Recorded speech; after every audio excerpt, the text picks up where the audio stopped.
MA final राजनीति विज्ञान के 9th प्रश्न पत्र भारत में ग्रामीण और स्थानीय स्वशासन के संदर्भ में आज हम ब्रिटिश काल में भारत में स्थानीय स्वशासन का किस प्रकार से विकास हुआ इस बारे में विस्तार से चर्चा करेंगे। ब्रिटिश शासन काल में स्थानीय स्वायत्त संस्थाओं का पहले का स्वरूप पूरी तरह नष्ट हो गया। स्थानीय शासन संस्थाएं शहरों एवं कस्बों तक ही प्रभावी रहीं।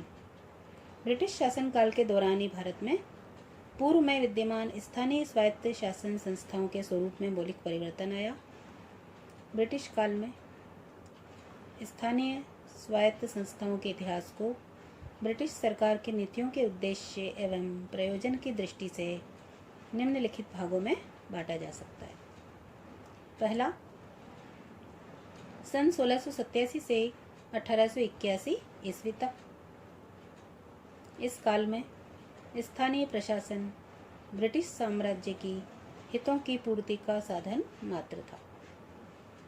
केंद्र तथा प्रांतों के वित्तीय भार को कम करने के उद्देश्य से इन संस्थाओं का प्रयोग किया गया। दूसरा, सन 1882 से 1919 ईस्वी तक।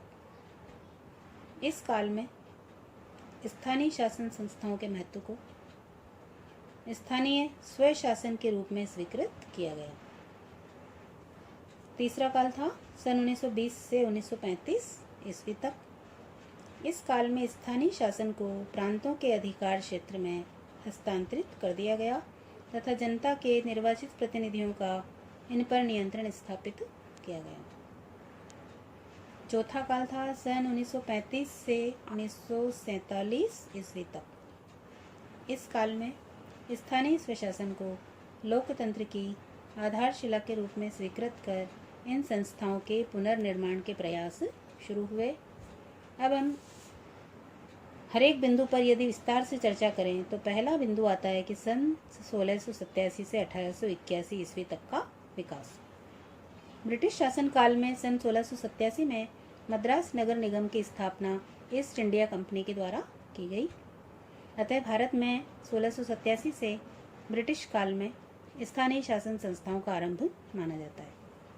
मद्रास नगर निगम को लोक सेवाओं के लिए उत्तरदायी बनाया गया था। इसे करों के संग्रहण हेतु उत्तरदायी बनाया गया तथा दीवानी एवं फौजदारी मामलों का अभिलेख न्यायालय भी बनाया गया। सन 1726 में बम्बई तथा कलकत्ता नगर पालिका निकायों की स्थापना हुई थी। सन 1773 में रेगुलेटिंग एक्ट के अंतर्गत प्रेसिडेंसी नगरों में जस्टिस ऑफ पीस की नियुक्ति की गई, जिनका कार्य अपने नगरों की सफाई एवं स्वास्थ्य व्यवस्थाओं का पर्यवेक्षण करना था। 1793 में अधिकार पत्र अधिनियम द्वारा प्रेसिडेंसी नगरों में नगर प्रशासन की स्थापना का जो उत्तरदायित्व था गवर्नर जनरल को सौंप दिया गया था। इस हेतु गवर्नर जनरल को मद्रास, बम्बई और कलकत्ता में शांति दंडाधिकारियों की नियुक्ति का अधिकार दिया गया। सन 1680 के अंत तक भारत के सभी प्रमुख शहरों में नगर पालिकाएं स्थापित हो गई थी। सन 1863 में कलकत्ता में नगर निगम की स्थापना हुई। 1870 का वर्ष स्थानीय स्वशासन के विकास की दृष्टि से काफ़ी महत्वपूर्ण रहा। लॉर्ड मेयो का सन 1870 में एक प्रस्ताव पारित हुआ, जिसमें उन्होंने प्रशासनिक कुशलता हेतु शक्तियों के विकेंद्रीकरण को अनिवार्य माना तथा स्थानीय शासन संस्थाओं की स्थापना पर भी बल दिया था।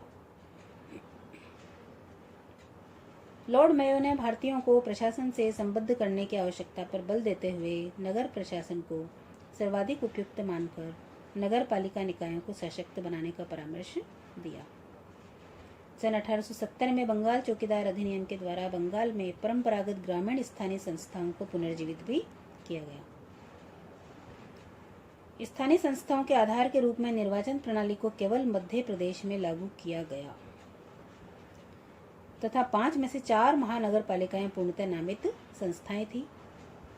स्थानीय शासन की संस्थाओं में अंग्रेजों का आधिपत्य था, अतः भारतीयों को इनके कार्यकलापों में भाग लेने के समुचित अवसर नहीं मिले। धन्यवाद।